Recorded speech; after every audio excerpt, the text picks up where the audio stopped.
What's up, Shea Butter Republicans? This is Terry with the Black Republican Theory. Thank you for tuning in. Please like, share, comment, and subscribe to the channel.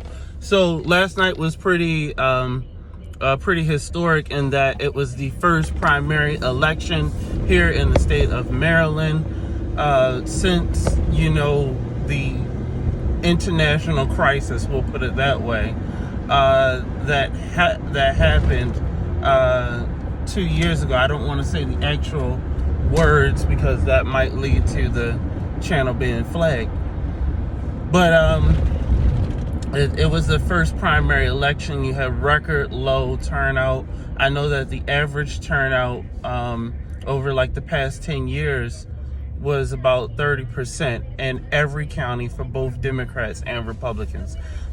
So when you have low turnout, that means that the people who are either the most extreme or who play it to the entire base ends up winning.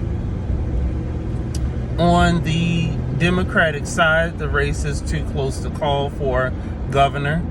In 1 mile, take a slight right turn to merge onto I-695 former nonprofit executive and an author of a book where he lied about his background and based on a happenstance. And then you have the former DNC chairman and former Secretary of Labor on the Maryland level and on the federal level, Tom Perez, who is actually trailing Westmore by a couple of thousand votes. Or no, it's not a couple of thousands, like 40,000 votes. And the votes will yet to remain to be counted until about Thursday, when we'll have the final, the final words in. Now that stay in the left 2 lanes. This election is, pretty historic in that on both sides. Oh, hold on. And then on the Republican side, you have Dan Cox. Use the right lane to take a slight right turn to merge onto I-695 the Trump endorsed candidate. He happened to beat out one of the establishment Republicans, Kelly Schultz, who I believe, and I said this to her campaign, that they're not running a campaign to win. Why do I say that? In a state that's 30% black, it's about 10% of Latino, 10% Asian. This is a state where there's great diversity, right? In 8.2 miles, keep left onto I-695 south toward Glenburg. Religious affinity group, etc. You have to play to win by offering a strategy and a agenda for each, group. Kelly Schultz did not do that. She tried to play it super safe. She was running a year 2000 playbook when we're in the year 2020. Post 2020 now, so 2022. She was running a 2000 playbook. Only Dan Cox was actually, running a campaign to win. Now, what I do not like about his candidacy is actually his lieutenant governor candidate. I think her name is Gordina Schiffinelli, who, in my opinion, is a white grievance candidate. There was an instance that happened over in her home county, I think it's Queen Anne's, where they had this is after George Floyd, and the superintendent of the schools said, hey, if you want to talk about race as a result of what's going on to the kids, sent a letter home saying, hey, we can talk about race. This lady caused a panic and got the Schiffinelli caused a panic and got the superintendent fired. The superintendent, eventually went on to resign and retire away. But it was essentially a white grievance candidacy. And that's not what the Republican Party ought to be about. It should be about the diversity and the principles of what this country was founded on, and really the principles of what the party itself was founded on, which were to talk about or be anti-slavery and pro-business, because pro-business equals pro-growth and pro-putting money in people's pockets, and it's not these type of culture war things.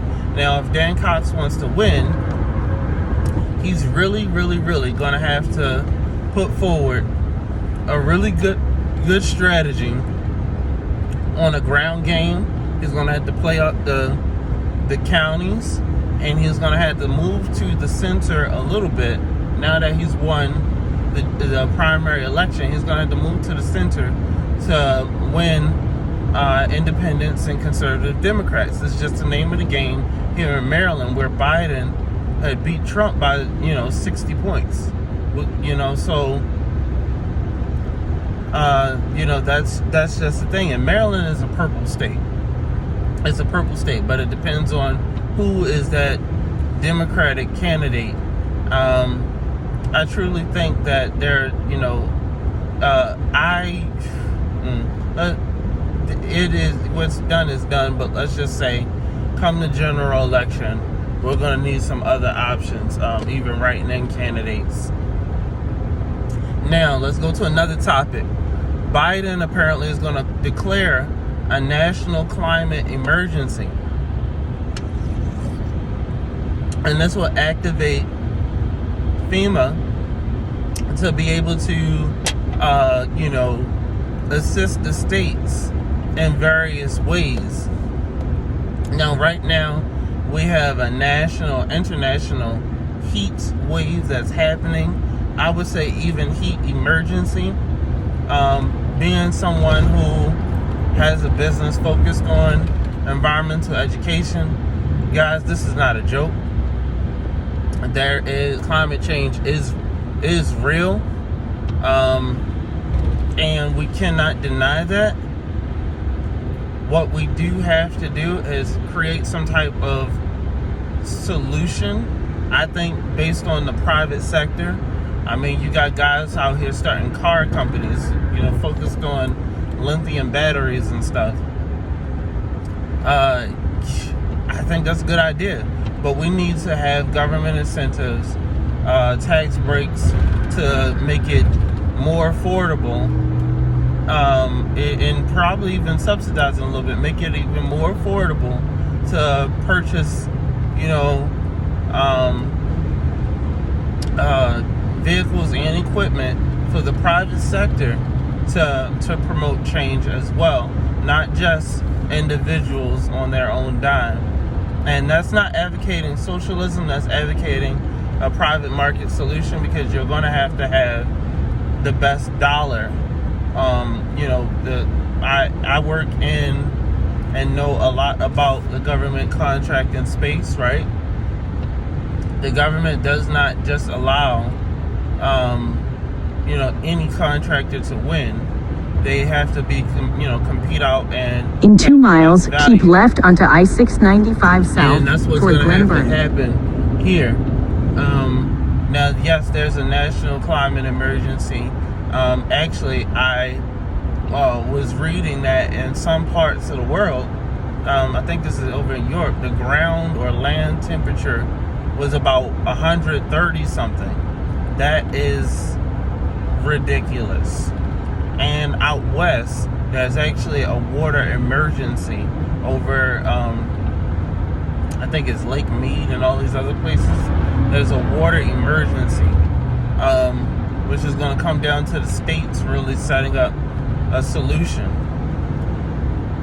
And we'll see how that one, works out.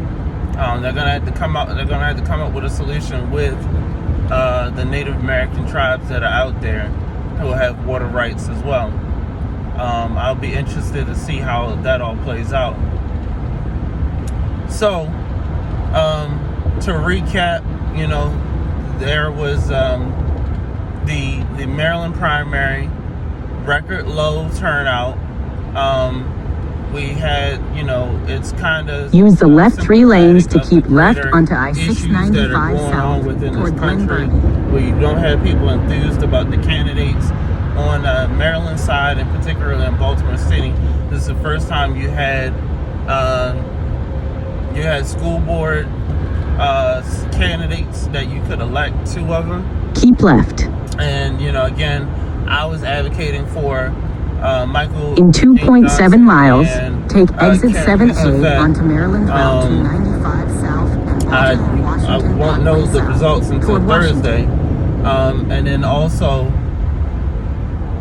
in addition to that, you had the state's attorney's race where Ivan Bates appears to be in the lead, guys. He appears to be in the lead. There might be hope for Baltimore City yet. There might be hope for Baltimore City yet. Marilyn Mosby has got to go. In 2 miles, She take has exit been 7A a onto Maryland Route travesty 295 South towards and the people of Baltimore City. Parkway South toward She's Washington. got to go. And I think Ivan Bates is the only candidate that could turn around the state's attorney's office and get things going there. And we just have to wait and see until Thursday now. So, yeah. I look forward to seeing the final results of all these elections on Thursday. I look forward to seeing what's going to come out of, you know, the people who were active on both sides, see what their recap and analysis is, and then, you know, bringing that news to you. All right, guys, this has been the Black Republican Theory. Thank you for tuning in. Please like, share, comment, and subscribe. I'm out. Stay in the second